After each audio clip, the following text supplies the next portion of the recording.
¿Qué tal? Muy buenos días a todos ustedes aquí presentes. Es un honor poder compartir este momento con todos ustedes. ¿Y por qué digo esto? Porque creo que el mensaje que hoy vamos a transmitir es un mensaje de paz en beneficio de la familia humana. Y cada uno de ustedes se debe convertir en un embajador de un mensaje de paz. Aunque parezca mentiras, es posible si todos ponemos voluntad. Lógicamente que poder estar aquí y que esto haya sido posible, uno es la cara visible de todo esto, pero hay que saber ser agradecido en la vida, o por lo menos así es como me enseñaron mis padres. Y en primer lugar quiero agradecer al doctor William Soto Santiago con ferviente admiración y a la vez con agradecimiento por toda la tarea y la labor que usted cotidianamente hace por el bien de la humanidad. Desde ya anticipo mi postura y a través de ella prácticamente de todos los que integramos nuestra Casa de Altos Estudios de la Universidad de La Matanza, el apoyo a sus iniciativas que tengan que ver con la paz. A través suyo también saludo a todos los de la Embajada Activista por la Paz por la labor que desarrollan. Muchísimas gracias. Gracias.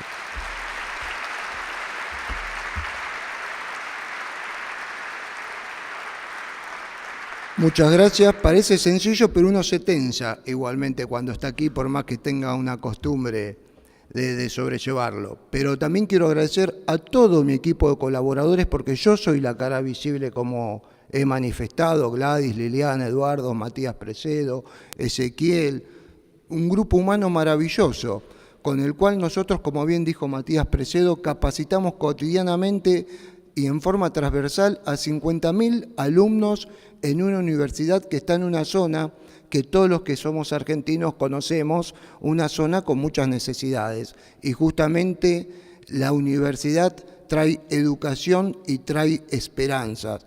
Y por eso mi agradecimiento a la Casa de Altos Estudios, la Universidad Nacional de La Matanza, y el saludo del doctor Daniel Martínez a todos ustedes aquí presentes, quien también está agradecido por la actividad de paz a través del doctor William Soto Santiago. Y ahora bien, los agradecimientos fueron realizados y vamos al tema que nos aboca. Y quiero hacer una pequeña reflexión. La vida me dio la posibilidad y las gracias de desarrollarme y desempeñarme en la magistratura. Es un honor para cualquier persona poder llegar a un cargo. Creo que Daniel Rafeca es una persona a quien admiro, un noble amigo y que aquí nos acompaña, comparte la misma tesitura. O el doctor Jorge Ernesto Rodríguez, que es mi director del Instituto de Ciencias Jurídicas. ¿Y por qué es un honor? Porque cuando uno trabaja en la justicia, brega por lo que considera que es justo, y el justo es justamente lo justo, es el respeto al prójimo, como tuvieron los justos de las naciones, que pudieron haber sido alemanes, polacos o de cualquier otro país invadido por los nazis, que defendieron o salvaguardaron a miles de judíos, como nos enseñó la película La lista de Schindler, un personaje que lo digo así porque creo que es público y notorio para todos: quien salva una vida, salva a la humanidad entera. Y ese tiene que ser nuestro eslogan. Entrando en tema, el embajador Pineda, con la claridad que siempre nos tiene acostumbrado cuando habla, comenzó hoy la jornada, un poco tardía, pero simpáticamente, así él lo sabe sobrellevar también, justamente señalando este mural. Creo que así fue, ¿no, querido embajador? Y este mural significa mucho. Y yo la trascendencia que le doy significa libertad. Dios, Jesucristo, Dios Todopoderoso, creó al ser humano, la criatura más divina que hay sobre la tierra. Dios nos hizo libre y sin embargo, pares, otros seres humanos, se dedican a esclavizar y a destruir la obra divina del Señor, si así me lo permiten. Qué grave, ¿no? Qué grave que es todo ello. Pero bueno, tenemos que apostar a que nosotros podemos lograr que eso no sea así en futuro. El doctor William Soto Santiago internacionalizó una frase que yo la tomé como mía. Soy un ladrón intelectual, si el doctor me lo permite, pero lo digo con suma admiración. Es mejor educar para prevenir que juzgar para castigar. Qué connotación, qué fuerte la frase, ¿no? y creo que Adrián Rivera Solari, a quien eternamente le pido disculpas porque hemos hecho un foro, el primer foro en la Universidad de La Matanza, la burocracia, somos también empleados del Estado, hizo que él no pueda estar presente, pero gracias Adrián, también por las personas magníficas que sos, sensacional, una capacidad intelectual sanamente envidiable, él lo manifiesta de esta manera. La justicia llega tarde. Siempre llega tarde. ¿Y por qué empecé diciendo que nos honra ser magistrados? Y a nosotros nos curten cotidianamente las lágrimas de las víctimas y paradójicamente de los familiares de los victimarios. Prácticamente podemos decir una sociedad enferma o un núcleo social enfermo.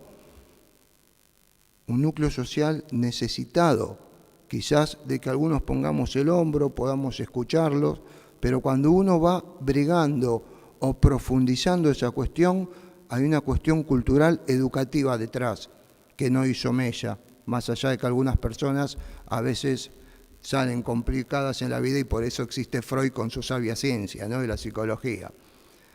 Pero si nosotros educamos, vamos a ir previniendo. Un estudio reciente de la Universidad de Harvard, realizado por la doctora Simkin, Catherine Simkin, pido disculpas por mi inglés, pero trato de manejarlo de la mejor manera posible, realizó un estudio sobre países en el cual acontecieron genocidios o delitos de lesa humanidad. Vamos a hablar masacres como un término, como un sinónimo, vamos a utilizarlo, porque en definitiva es masacres de personas, víctimas inocentes, en el cual, cuando llegó la justicia, esos estados a posteriori de que hubo sentencias condenatorias, reparatorias o se trabaja la memoria, la democracia funciona mejor. Yo se los recomiendo, La Cascada de la Justicia.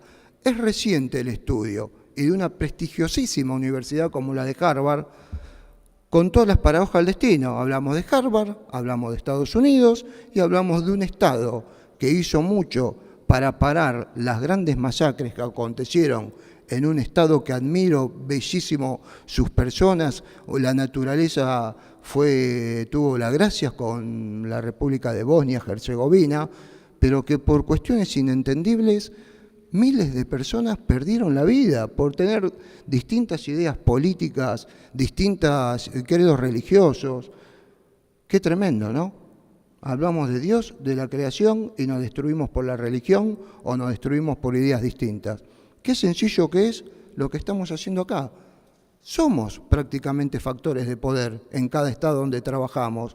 Quizás el engranaje más mínimo, pero si ese pequeño poder lo utilizamos en beneficio de la humanidad, puede crecer exponencialmente.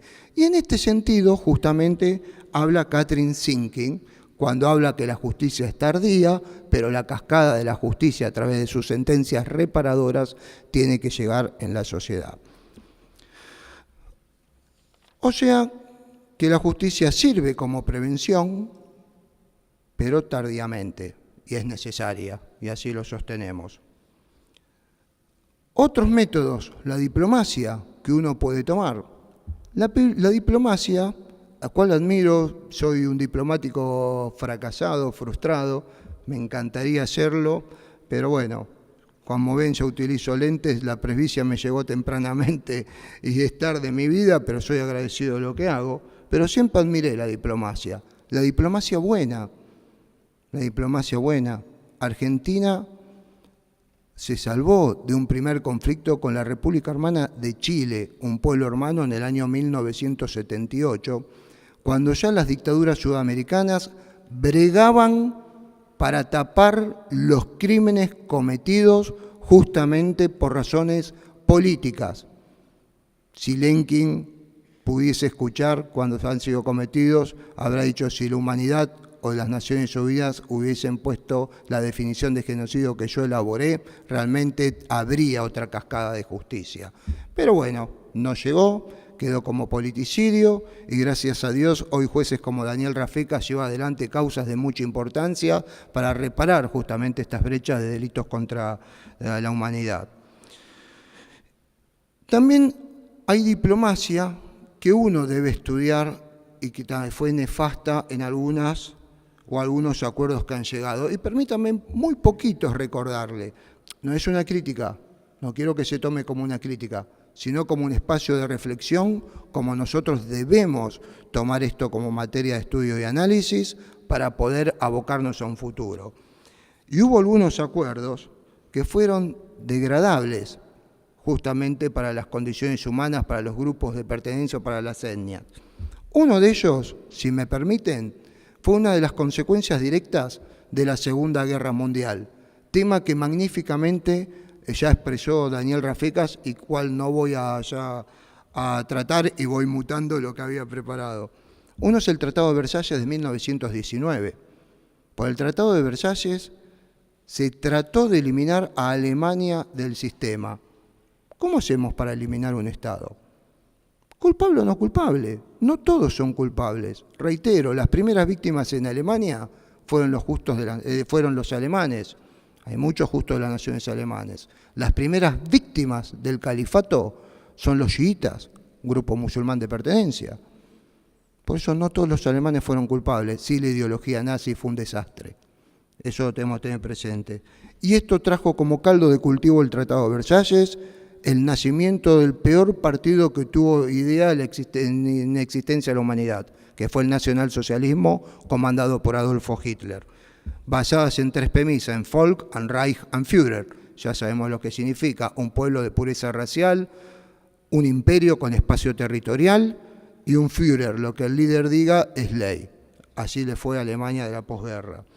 Pero como si eso fuese poco, hubo dos personajes, me permito decir personajes, dos diplomáticos, también nefastos, Joachim von Ribbentrop y Molotov, que firmaron un acuerdo marco en el cual desintegraban y desaparecían a Polonia en agosto de 1939, una semana antes de iniciar la Segunda Guerra Mundial. Hicieron un pacto de no agresión y un protocolo adicional que surge gracias al trabajo de la justicia, reparando lo que habían hecho los nazis. Se dividían a Polonia en dos partes. En el este, hasta el río Bug, llegaba la Unión Soviética, y en el oeste, hacia el este, hacia el río Bug, llegaban los nazis.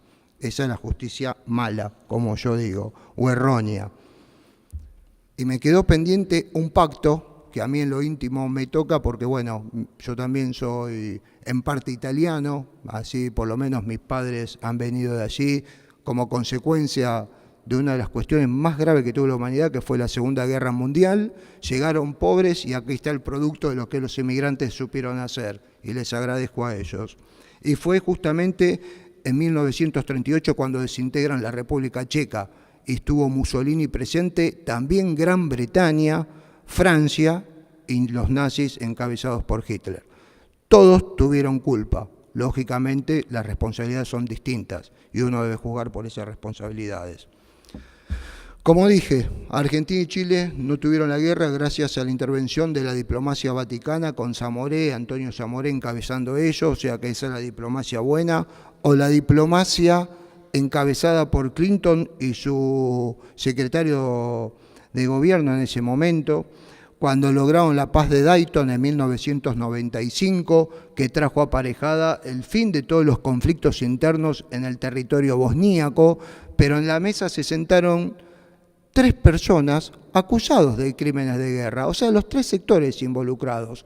Reitero, alguno con más responsabilidad, otro con menos responsabilidad, quizás alguno haya sido inocente. Lamentablemente la naturaleza no quiso que nadie llegue a una sentencia condenatoria. Milosevic, detenido, falleció en la cárcel, y Saibovic de Bosnia de Sarajevo falleció como consecuencia de un cáncer, y bueno, y Franco Tuđman por Croacia, también el cáncer hizo lo suyo. ¿Y qué nos queda? Como algo quizás puro, pero tampoco tan puro. La educación. La educación, como bien dice la Embajada de Activistas por la Paz, la educación buena. ¿Puede haber educación mala? ¿Qué piensan? ¿Qué piensan? Quiero la respuesta. Somos todos activistas. ¿Puede haber educación mala? ¿Están de acuerdo? ¿Estamos todos de acuerdo? Lógico que hay educación mala y hay educación nefasta. La educación instructiva, ideologizadamente conducida. Y esa fue justamente la educación que tuvo el Estado Nacional Socialista.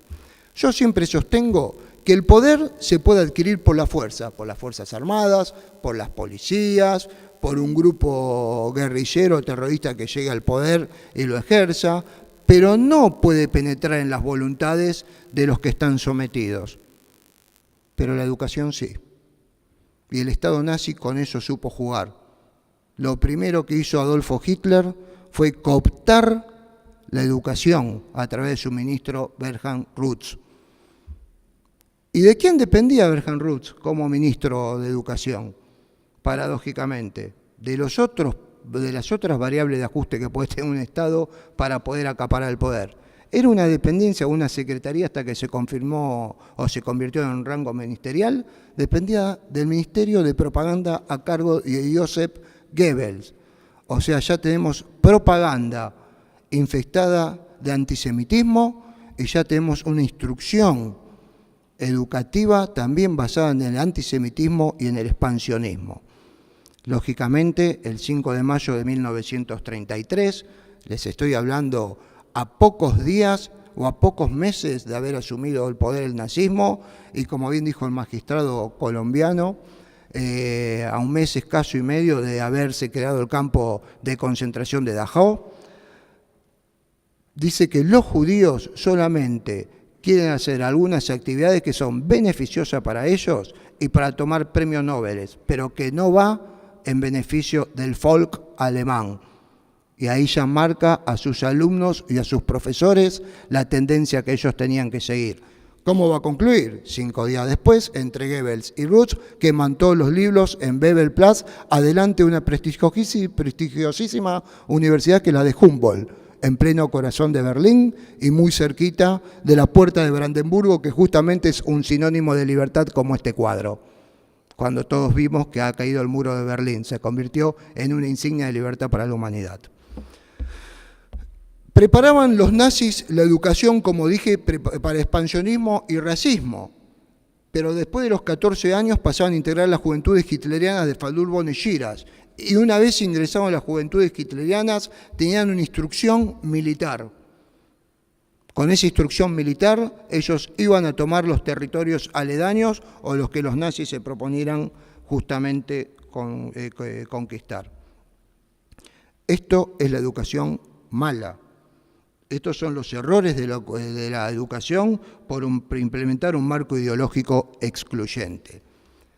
Y dentro de todo lo que nos comentó o nos contó Daniel Rafecas de lo que fue el nazismo, hubo profesores que dignificaron la educación y después lamentablemente murieron en las cámaras de gas y fueron incinerados en los hornos crematorios, como Janusz Korczak, que acompañó a todos sus alumnos del asilo a la cámara de gas de Treblinka y no los quiso abandonar, pese a que algunos nazis querían sacarlo porque era una persona reconocida a nivel mundial. Korczak fue digno de lo que profesaba, fue digno de una educación justamente humanitaria. O Friedrich Hirsch, que hasta último momento en Auschwitz, previamente pasó por Terezín, estuvo juntamente con todos los niños que él capacitaba y también murió en ese campo nefasto. Bosnia, he nombrado Ruanda, que me queda, propaganda y educación a los hutus, manejada por justamente radio y televisión de las 1000 colinas. El desastre que tuvimos ya con la Convención de Genocidio, con 50 años de vigencia, como alguien que me precedió manifestara, en esa época 46 años para ser más preciso, y con el Estatuto de Roma en marcha prácticamente, lamentablemente se sancionó 4 años después, pero que fue un buen instrumento, es un buen instrumento y que ahora hay que ayornarlo obligatoriamente, porque si no nos vamos quedando retrasadamente. Esa es la educación negativa. ¿Qué tenemos que hacer justamente para poder solucionar y utilizar a la educación como un instrumento educativo?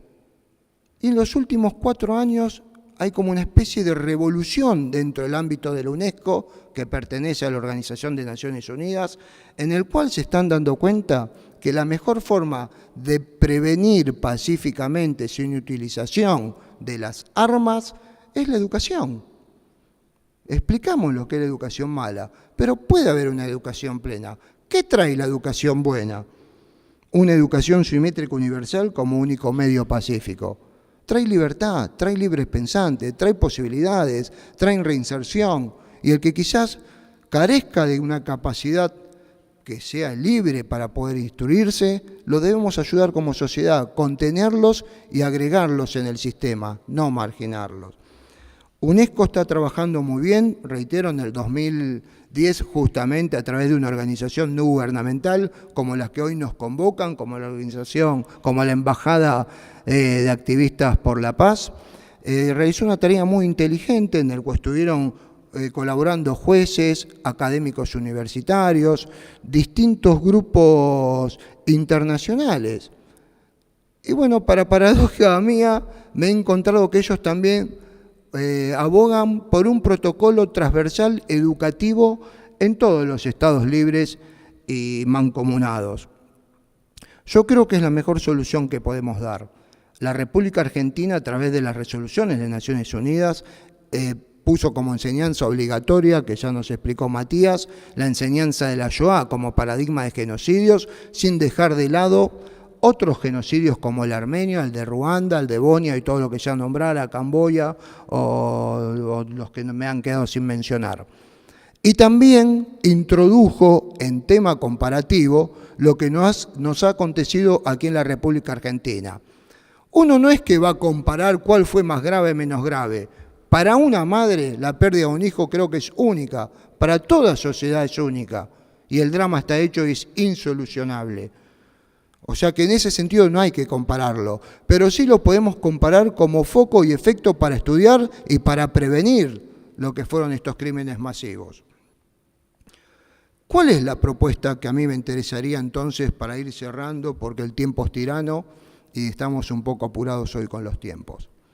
Justamente con esta revolución jurídica in bonam parte que nos propone el doctor Soto acompañando sus propuestas, también acompañar una propuesta educativa preventiva para que ayude a la justicia tardía.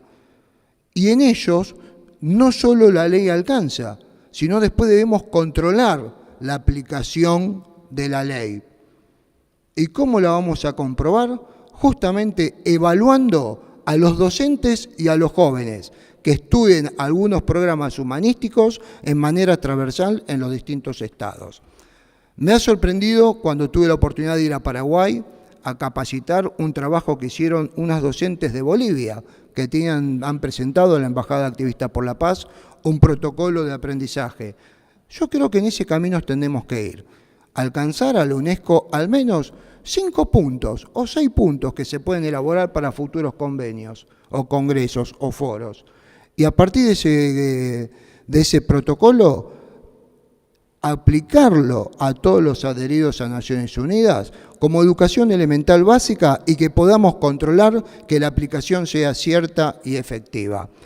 En eso creo que estamos en el camino acertado y la humanidad va a tener una paz, porque va a haber justicia con la nueva modificación propuesta, aunque sea tardía, pero con un efecto espejo hacia el futuro y con nuevas generaciones que breguen por la unidad del género humano.